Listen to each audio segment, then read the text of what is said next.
Greetings. This is Doc Ock coming to you live and direct tonight from Black Facts headquarters with another installment of Doc Ock at noon and 9. And you know what time it is right now? It's got to be 9 because it's show not noon. So let's start off with a good proverb today. Let's see what we got here. What proverb have we today from Mauritania? We have, before one cooks, one must have the meat.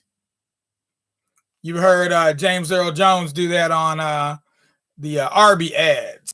We've got the beef. Well, apparently they must have stole that from an old African proverb from the country of Mauritania.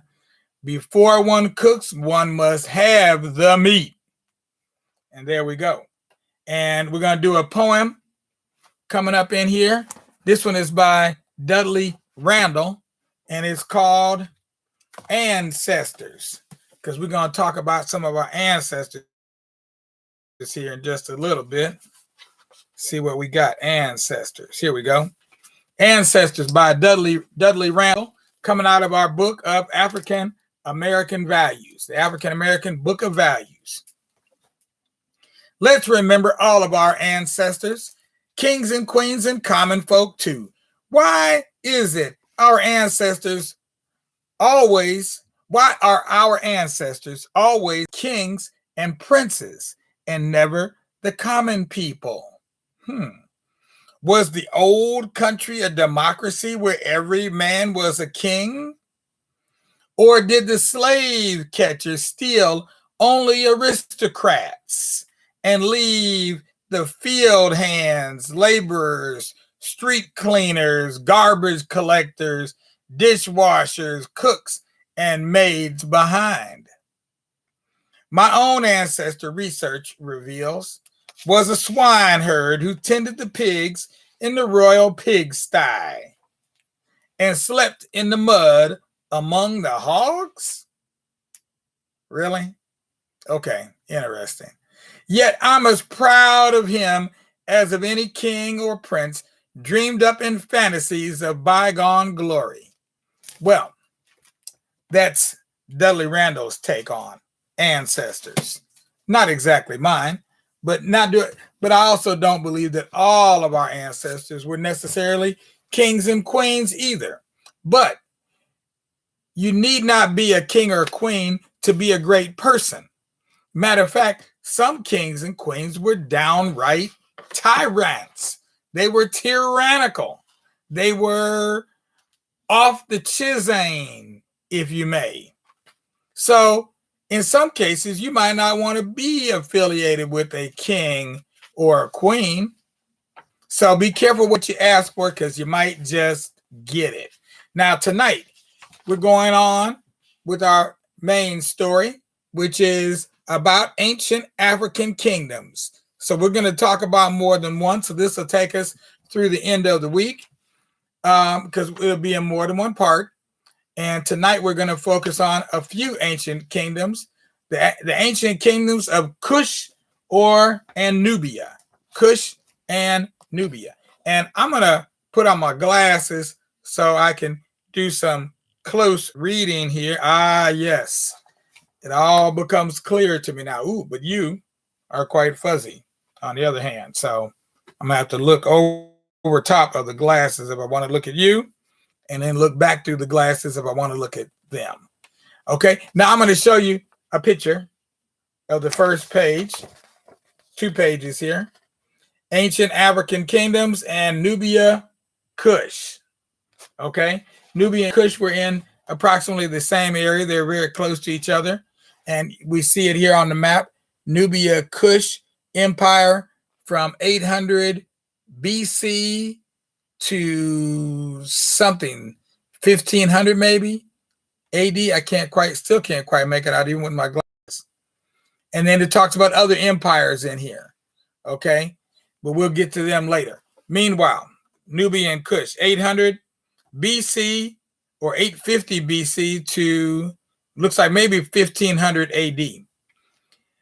Ancient African kingdoms. Discover 6 ancient chapters of an illustrious African past. Journey with us back into time. Investigate the precious legacy of ancient African civilizations, passed on by the word of mouth translation and Arabic writings of early Muslim travelers. Visit the ancient kingdoms of Kush, Ghana, Mali, Songhai, Canaan, Bornu, and Benin. Starting with Kush, Nubia, Kush built one of the greatest of the old civilizations in Inner Africa. Kush existed for over 1,000 years and was influenced by its powerful northern neighbor, Egypt. About 730 BC, Kush briefly became a great military power and marched north from its capital, Napata, to conquer Egypt. Mount the walls, penetrate the houses. King Payanki became the first pharaoh from Kush to rule Egypt. King Payanki of Napata, found the 25th dynasty of Egypt. Now we know King Pharaoh Tutankhamun was from the 18th dynasty, so the 25th dynasty is quite a while after Tutankhamun. The Kushites ruled Egypt for about 100 years before Assyrian armies, equipped with superior weapons made of iron, invaded Egypt from the Middle East. Our weapons of copper and bronze are no match for them, and drove the Kushites out of Egypt back to Nubia, where they shifted their capital further south along the Nile River to Meroe. The land is richer here, and the trade routes are closer. Kushite civilization centered around Meroe soon became even greater than Napatan Kush. Now you notice, you see here, I think they call them feluccas, these boats. See them here? The boats, those boats are on the Nile, or they're on the Red Sea. So those are some of the trade routes as we ply the sea, the inner sea, as well as the rivers. Rich in iron ore and timber, Meroe grew into a great ironworking center. Now we too can have weapons made from this stronger metal.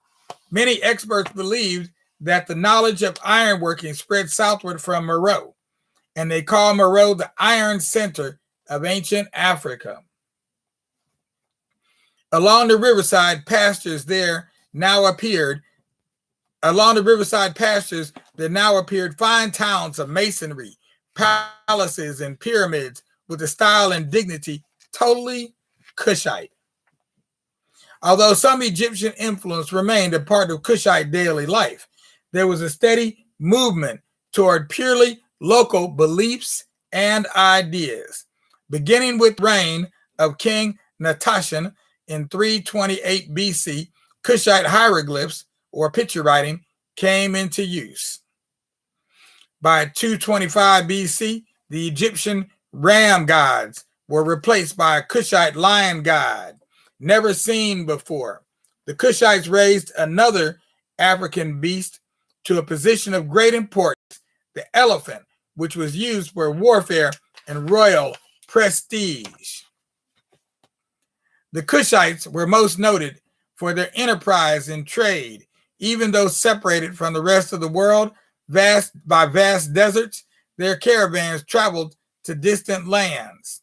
And from their ports on the Red Sea, they shared in trade with Arabia, India, and even China.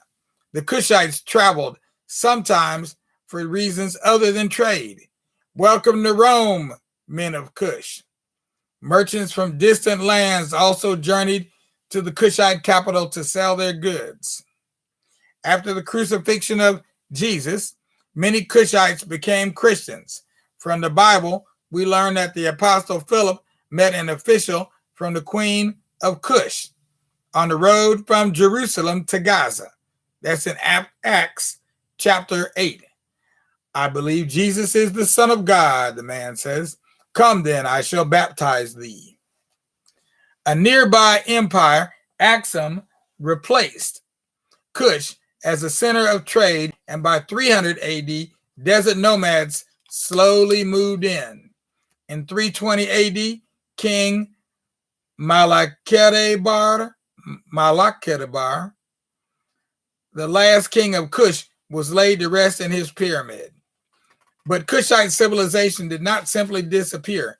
The nomads abandoned their rural huts and settled in the remains of the fine masonry towns of Kush. They also adopted a number of Kushite customs and crafts and became part of the new Christian kingdoms of ancient Nubia. Christian Nubia remained for 1,200 years before it fell to Muslim rule. And that, for now, is the story of Kush and or Nubia. So we will be going into other parts of Africa as well. So you'll hear more about this in the coming days. We've got about, at least we'll do at least 2 more parts, if not 3. So check back here tomorrow. You know where to find us, right here on YouTube or on Facebook. Look for Doc Ock at noon and 9, because we're doing what we can and we're trying to keep it all in line. Don't forget, we still have copies of the book. I believe they're still up there on eBay, if I'm not mistaken. Look for copies of our book, Justifiable Genocide in Ohio, or What is Juneteenth? And we also have the book over here on Winners Play Mancala Games. That one is also on Amazon. And so this one comes with instructions on how to play the game. It also has a lot of pictures in it. So the pictures can be colored, and it'll tell you the story of the world's oldest board game that originated in Africa and is now found all over the world. But you still find more varieties of that game board in Africa than anywhere else. So enough for now. We're signing out. All you little children out there, you know what time it is. You know what you need to do. Put that little head down on your little pillow, on your little bed. Close those yeah eyes. And when you wake up, hopefully you will have a surprise, because you will remember some of the stories that we've been telling from May all the way through December. Because that's right. We decided we're going to be here. We're in it to win it. We're going to be here. We're not going to be over there. And we're going to do it all the way through the year. When we get done, we will have about over 700 videos that we will have completed. Right now, we're at about 160, going out toward 180. So if you missed any of our videos and you want to check them out, see what you missed, you're welcome to go back in time on Black Facts Jr. You can find more of our videos. Check us out. Without a doubt, we're doing it all for you, because we want to make you shout. Even though right now it's time to go to bed. Sleep tight, sleep right, and don't let those bed bugs bite. But if they do, hit them with a shoe till they all turn black and blue. Give them a clue as to what to do. Biting you just ain't it. You know they need to quit. Peace out.